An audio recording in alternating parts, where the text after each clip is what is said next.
I am Abdullah, the successor of Imam al-Mahdi alayhi salam, the successor of the Comforter Ahmed, the successor of Simon Peter, the successor of Muhammad, the successor of Jesus Christ. I am the true and legitimate Pope. I am the proof upon the Christians. I am the son of the Muslims through my father, and the son of the Christians and the Jews through my mother. I am the son of the East through my father, and the son of the West through my mother. I am like Zulkarnain, who with one horn in the East and one in the West, and I am the inheritor of all that lies between. I am more knowledgeable than any false pope, and I am appointed by name in the will of the prophets. My name is also on the tongue of Isaiah, who prophesied of the righteous servant, and he said, he will see his offspring and prolong his days, and the will of the Lord will prosper in his hand. Wow. Basically, he claimed to be the Mahdi.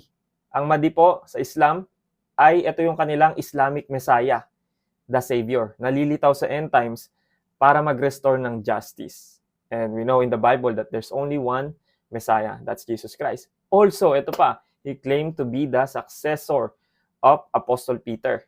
Sinabi niya dyan, narinig nyo na siya ang karapat-dapat. Siya ang rightful na Pope. You can do background research sa taong to. Ang pangalan niya po ay Abdullah Hashem, na tinatawag na ngayong Abba al-Sadiq, na ang ibig sabihin ay Father of the Truthful. This is going to be creepier, okay? Mag-seatbelt kayo. Ito nakakagulat yung sinabi niya sa Pope. Kakamatay lang ng Pope, di ba? After nung Easter, bigla siyang lumitaw. At meron siyang sinabi about sa pagkamatay ng Pope. A great miracle and sign occurred.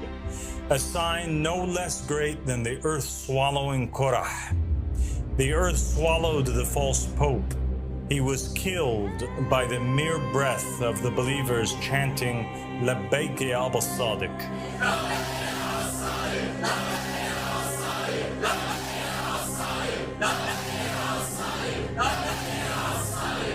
And the throne of falsehood was shaken.